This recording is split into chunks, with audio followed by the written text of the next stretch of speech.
Достиженията на съвременната микроелектроника са на път да променят физиотерапията. Две на пръв поглед, нямащи нищо общо помежду си области от живота ни, си подават ръка в многофункционалните физиотерапевтични уреди. Първият изцяло българско производство става реалност благодарение успешното реализиране на проект по оперативна програма Развитие на конкурентоспособността.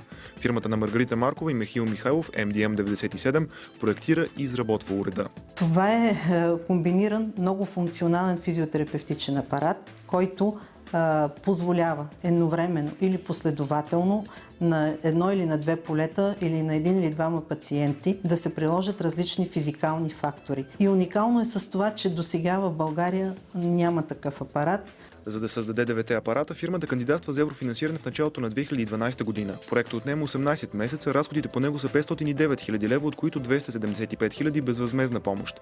Екип от консултанти помагат на Маргарита и Михаил да окомплектова документацията и да реализират проекта. Нашата идея не е да в едно здравно заведение да има един апарат, който да бъде като емблема на здравното заведение, а да създадем апарат, който да е на такава цена, че да могат да си позволят във всяка една от кабинките, където се извършват процедурите, да имат това устройство, да е достъпно за всички българи.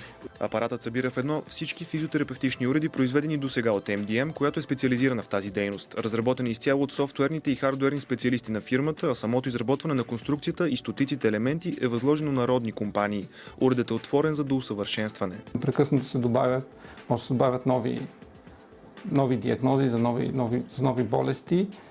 И освен това има възможност самия доктор да въвежда пациенти, т.е. всеки пациент да има негово досие, така да се каже. История на заболяването, как е бил лекуван.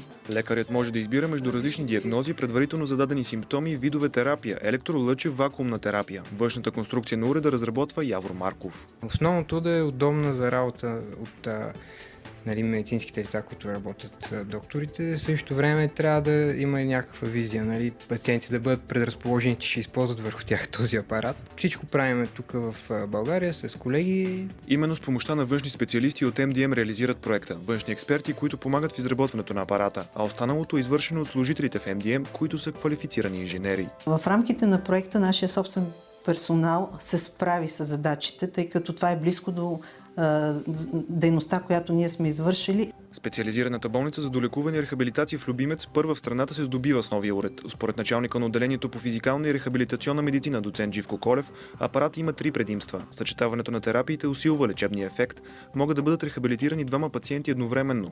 Уредът може да запамети терапевтичните комбинации. Има си готово записани програми, които готови програми фирмата ги е дала, примерно да кажем за дискогенен радикулит, за главоболие и така нататък. Но ако лекара иска да прояви творчество, той може да направи едни зададени от него комбинации, да пробира тези комбинации и да избере най-удачната. Надя Инджова дълго време се лекува от остеохондроза. Вече е преминала на няколко процедури с новия апарат. На този апарат съм направила около 3 процедури, 4 даже. Комбинирано не е само с ион интерферентен ток, ами е с вакуум интерферентен ток. Болките много намаляха и мога да кажа, че почти в момента няма болки. И съм много доволна. В болницата в Любимец екипа ни среща и Милят Хасан, която сега преминава първата си процедура с новия уред. Първата процедура но е много приятна. И съм сигурна, че ми помогне много. Какво е усещането? Усещането е много хубаво. Такова едно като на времето бабите, както са слагали вандузи. Такова нещо, но още по-приятно, още по-хубаво е. Обратно в MDM в София, Маргарита и Михаил казват, че проектът, с който печелят еврофинансирането за новия уред, не им е първия. Няма да е и последния. Бихте ли кандидатствали по програми отново? Да, със сигурност. Твърдя и всички колеги са убедени, че за нас това е неоценима помощ, която ни предостави оперативната програма. А неоценимата помощ, според MDM, е повишаването на конкурентоспособността на малки фирми като тяхната, които обаче се развиват с бързи темпове.